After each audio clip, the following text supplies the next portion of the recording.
March 9, 2026. Isfahan Province, Iran. 3:15 a.m. local time.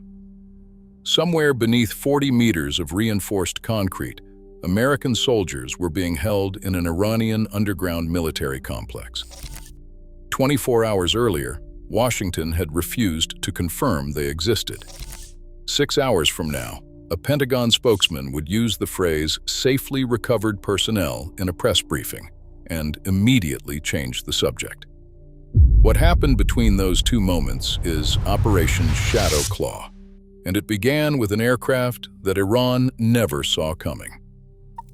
At 03:08, two B-21 Raiders, flying a parallel ingress profile, initiated their multi-domain electronic warfare payload, referred to as MDEWP, over Isfahan province. The sequence began with a synchronized burst, each aircraft directing phased array antenna panels toward the S-400 radar grid. The system's logic alternated between spot jamming and barrage modes. First, a high-intensity pulse on the X-band targeted the 92 N6 flap-trap engagement radars, followed by a sweeping Ku-band barrage that flooded missile guidance channels across the 200-kilometer sector. Within seconds, radar operators at Iranian air defense posts registered a catastrophic drop in return strength, below 10% of nominal. Tracking screens populated with false echoes and ghost targets. The S-400's automated threat processor, designed to filter out low power noise, was overwhelmed by the megawatt-class directed energy, forcing the network into a fail-safe state.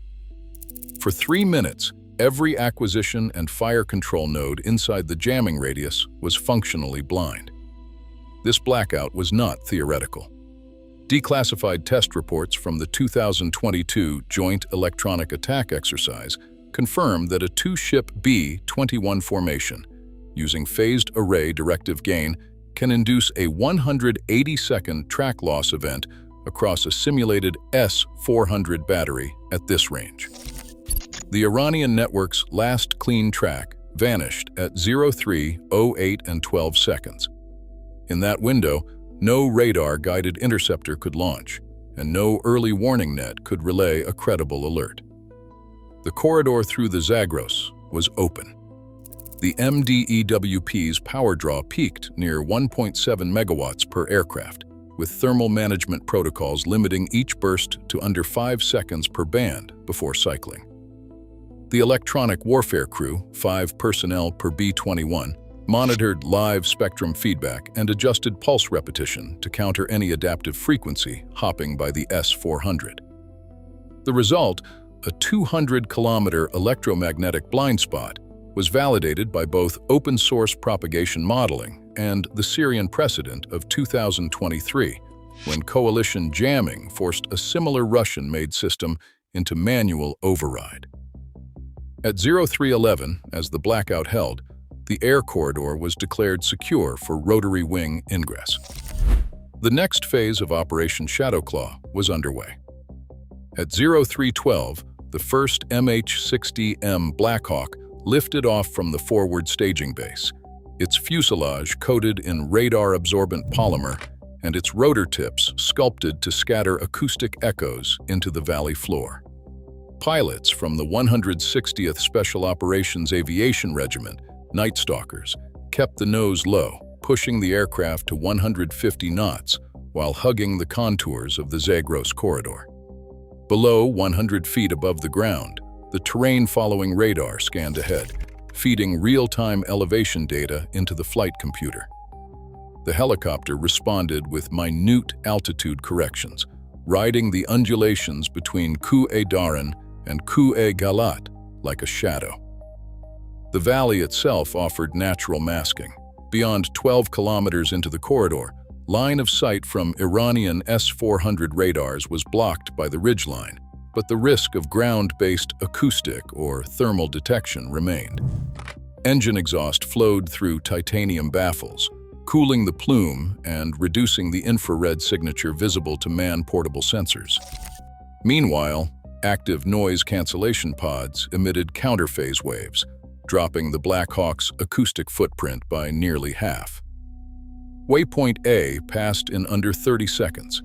The cockpit's digital heads-up display showed the next navigation fix, Waypoint B, where the valley narrowed and the walls rose to nearly 3,000 meters.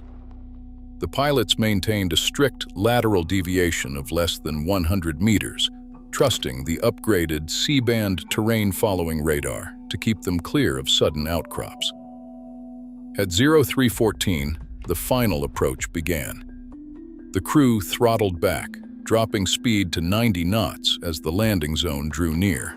The insertion force, SEAL Team 6, and Delta operators checked weapons and communications, their helmets linked to the encrypted data link.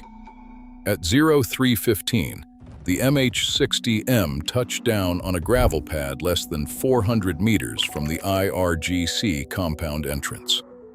Engines idled at combat RPM. The assault team was on the ground, inside the electronic warfare bubble, with less than 2 minutes until perimeter contact. At 0316, Delta breachers advanced to the reinforced blast door, 2 meters thick, steel-reinforced concrete, electromagnetic lock engaged. The RD-12 thermobaric linear charge, 1.5 kilograms of HMX aluminum, was placed at the hinge seam and set with a 0.3-meter standoff. Operators withdrew to the cover of the entry alcove. 11 seconds after initiation, the charge detonated, producing an 8-bar overpressure pulse, enough to shear the locking bars and deform the lower third of the door without compromising the tunnel's structural integrity.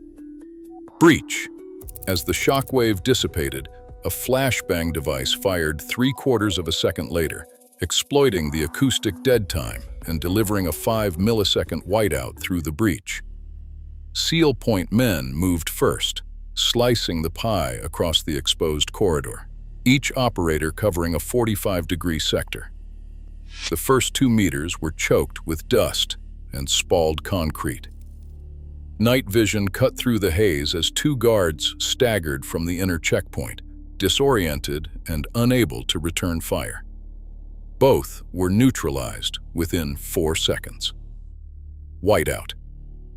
The main corridor ran east for 40 meters before branching into 2 subtunnels. The team advanced in pairs, leapfrogging past the first junction.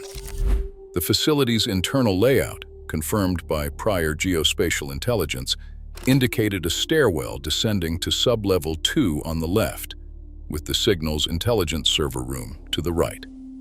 Delta's close quarters battle lead directed a 3-man element to secure the server room, while the main assault force pushed toward the cell block. Sub-level 2. The entire corridor clearance, from the door breach to stairwell control, lasted just under 6 minutes. 6 minutes. By 0322, Sub-level 2 was under U.S. control. Corpsmen moved immediately to the detention cell, where 4 American prisoners of war were located. Medical triage began on the floor, with tactical combat casualty care protocols in effect. The team prepared for exfiltration through the Eastern Service Tunnel, measured at 340 meters, while Overwatch elements monitored the main entrance for any Islamic Revolutionary Guard Corps counterattack. Exfiltration.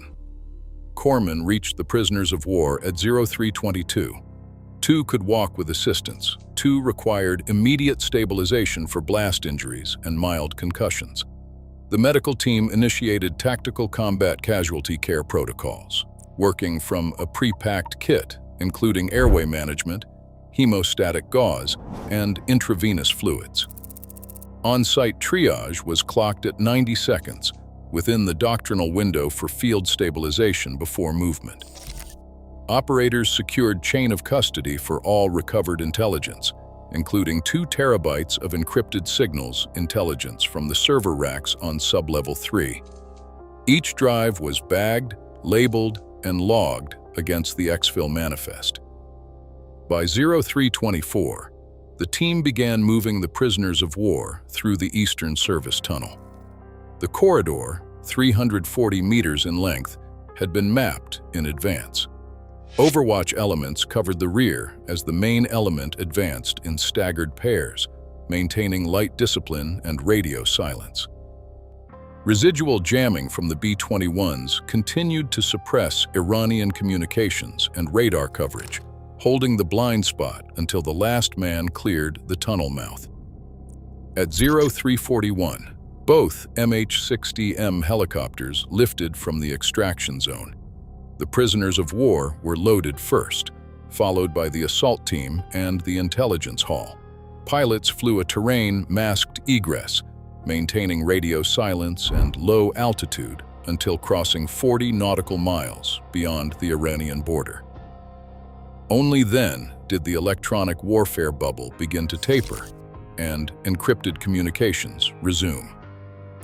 The total time on objective, 23 minutes, matched the pre-mission estimate. The mission concluded with 0 U.S. fatalities, 4 recovered Americans, and a classified trove of Iranian signals intelligence. The Pentagon's official statement would come less than an hour later.